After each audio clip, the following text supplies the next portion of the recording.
Hello everybody, welcome back to the channel. So in today's video, we are going to be talking about the latest regarding Sergi Roberto and what was the outcome on what did happen on that meeting between the agent of Sergi Roberto and FC Barcelona. And then later in the video, we're also going to be talking about the latest regarding Sergino Dest and Luuk de Jong. There is so much that we do have to discuss within today's video, but before we go into any of this, I do want to speak about and shout out the OneFootball app. The OneFootball app, it is the best football app that you could ever find. If you do want to find out what's currently going on with your favorite player, your favorite team, if you want to see what the league does look like, who is the best and top scorer within that specific league, any information that you do want to find out in the world of football, the OneFootball app is going to be there for you, and it is also going to notify you immediately and live on your phone. If you do want to download the OneFootball app, you can so by scanning the QR code that you do see here on the screen by using your camera that's on your phone, or if not, there's also going to be a link on the description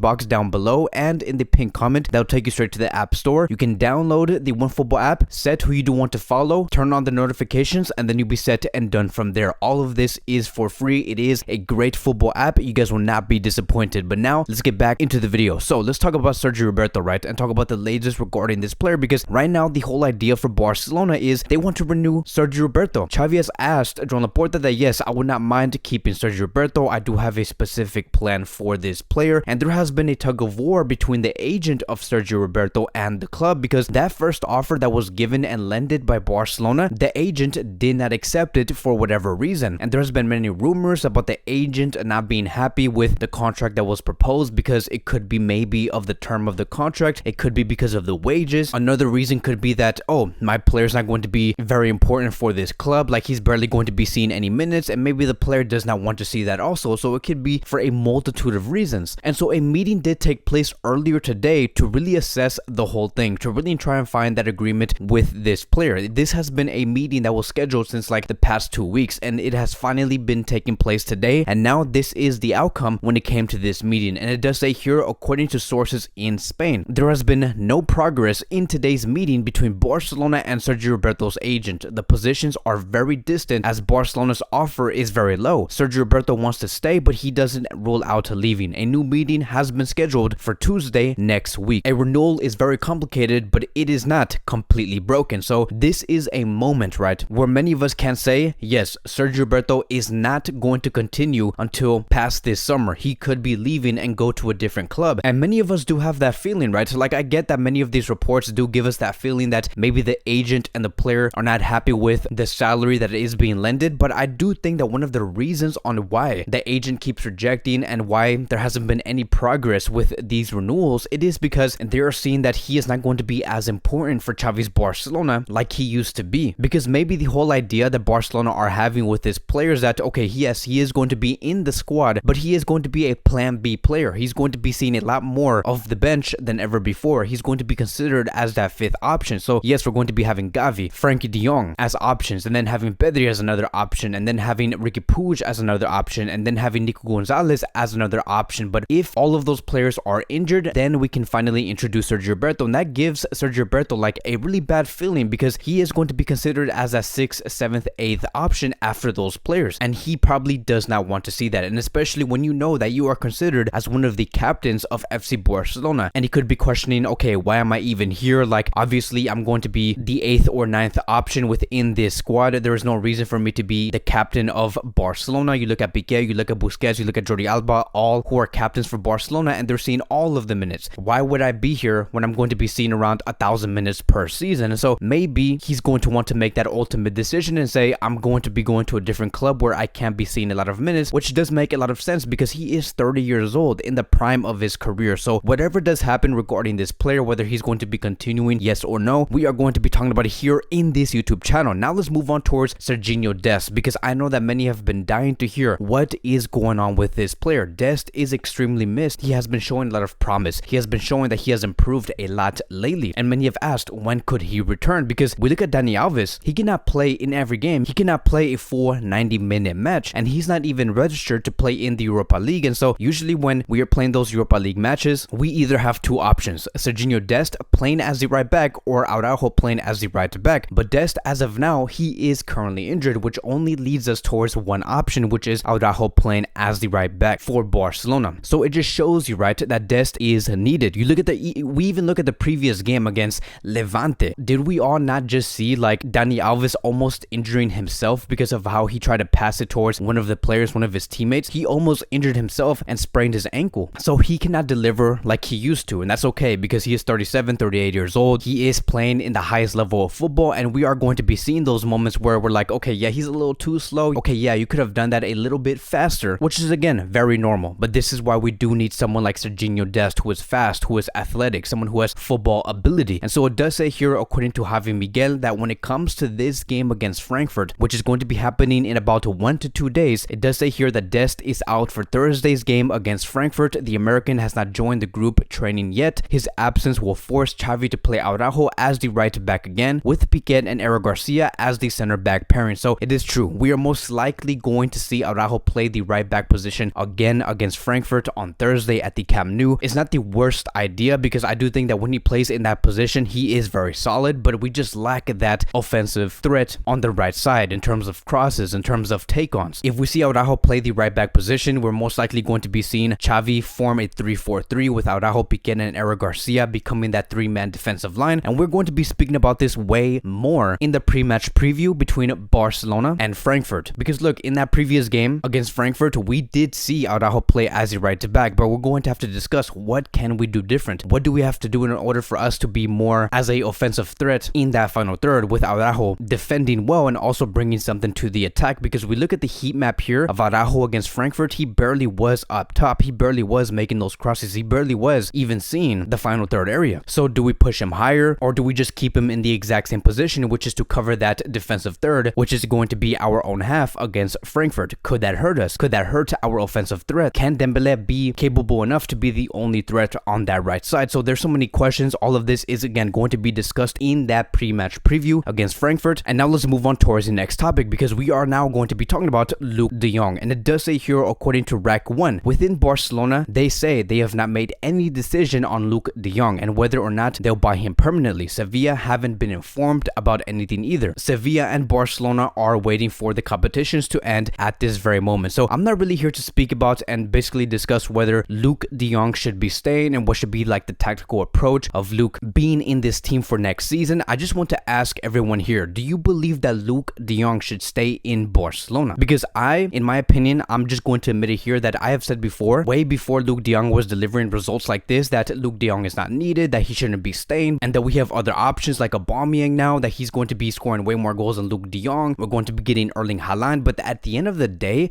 like this guy here, this veteran that we do have coming from Sevilla, he is scoring goals. Not only is he scoring goals, but he's scoring very important goals that has literally given us the 3 points that has saved us in certain games. And so if he's going to be scoring goals like this and to come out into very important situations like this, him becoming our plan B, our off the bench player who can score goals and bring another solution, why would Barcelona not want to keep this player? His fee currently, according to transfer markets, is around 5 to 6 million euros, and I do not see that as a lot. He is a very strong B player. Sevilla can also look at this as like a opportunity to profit off of this player because his contract does end in the summer of 2023. This summer is going to be the only summer where Sevilla can make profit. So again, I want to ask you guys, do you think that it will be worth it for Barcelona to maintain Luuk de Jong for another season, pay the 5 to 6 million euros for a player who is 31 years old but also scores goals for Barcelona and in very important moments? Let me know in the comment sections down below. That is going to be wrapping up today's Barcelona daily news. Thank you guys so much for watching. If you guys are new here, welcome to the channel. Please like, subscribe, comment, and I will see you guys in the next video.